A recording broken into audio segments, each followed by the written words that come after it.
Hello, fellow word lovers. Welcome to Words I Love, where I talk about words I love. I'm Professor Snoozy. I am so happy you could join us. For those of you who don't know, I produce one short video flashcard every day with a word I personally love. Every week, I make this video where I talk about the root words, I talk about other part of speech forms, and I talk about how often you're going to hear every one of this week's words. So get ready. We're going to start right up and talk about every one of the words of the week. Disrupt, incentive, vestige, copious, deplete, release, and paradigm. But first, make sure you pay attention to this guy. Subscribe and learn a new word every day. Let's break down the word disrupt. The root word here is rupt, or to break. The prefix dis means apart, so literally to break apart. Disrupt might mean that we cause something to stop by making a problem. Disrupt is a verb, disruptive as an adjective. The disruptive dog was always making so much noise we couldn't pay attention to the thing we wanted to pay attention to. Disruptiveness is the noun, and that would be the quality of that dog that made it have to stop what we were paying attention to. Disruptor, that dog is a disruptor, a thing that disrupts. And disruption is it was playing outside and barked. You will hear the word disrupt very often. Let's break down the word incentive. In here is into. Cent. Sometimes the root word cent might mean 100, but here it does not. Here it's from like cant or sing.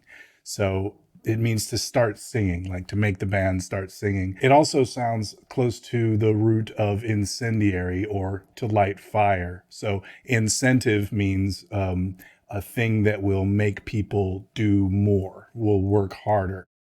So an incentive might be more money or more time off later. The idea, though, is you might light a fire, you get people to work more. Incentive is a noun. You might see the word disincentive, which means a thing that might take place that makes people not want to do something. You might see counter incentive, where you have a reason to do something against the thing that you want to do. You also might see the word incentivize, which means I provide some benefit to reward some other action that other people do. You will hear incentive quite often, and the other forms of it you will also hear, not as often, but you will hear them often enough. Let's break down the word vestige. Vestige is from the Latin root vestigium, which means footprint.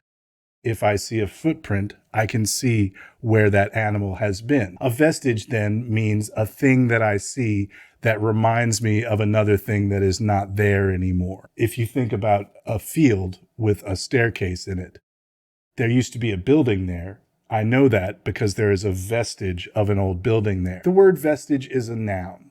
You can use the word vestigial as an adjective. We use that word to describe a part of a body that an animal doesn't need anymore but still has. An ostrich's wings are vestigial. You will not hear the word vestige very often. You might hear the word vestigial more often. Copious. We break it down into the root words op for work and co or com for with. The suffix us here makes it an adjective. Copious means a great many or a lot, or even a great wealth of something. Copiously can be used as an adverb, and copiousness is the quality of being copious. You will hear copious pretty often. The word deplete can be broken down into the prefix D for off or away, and the root word plere for fill. So it means fill away from fill. It means take away. So to deplete is to use up. You will deplete a water supply. You might deplete all the food from the refrigerator. Deplete is a verb. You can use the word depletion as a noun. Deplete is a word you will hear very often. There are many reasons why we might use this word. The word release is very close to the word relax. They both mean close to the same thing here, which means to loosen. Is the prefix here. It means back, and lax means loosen. So, get back to a looser state is to relax or release. So that's how it means to free or let something that was restricted be more open. Release can be a noun or it can be a verb. You release something from a cage, but you also might look for a release. I want to find a release from having to work all the time. And in the law, you might sign a piece of paper that says that you won't be able to sue or do something. You will hear the word release very often. Let's break down the word paradigm. Para is side by side, and deke or dime here is to show. So to show side by side.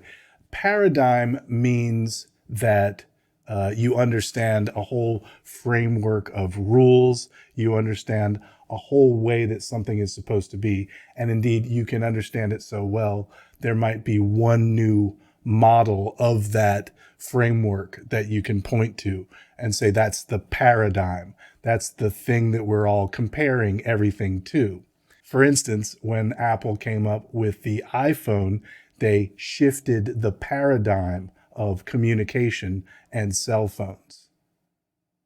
Paradigm is a noun, the adjective form paradigmatic. You don't hear this word too often in most circumstances, but if you hear a lot of sales presentations, you might hear this word quite a lot. Thank you for joining me as I broke down this week's words. Remember, you've already taken one step. Loving words is a road, not a destination. We walk it step by step. We live it day by day. We build it brick by brick. Thank you so much for joining me. I'm Professor Snoozy. I'll see you next time on Words I Love, Words of the Week. Subscribe and learn a new word every day.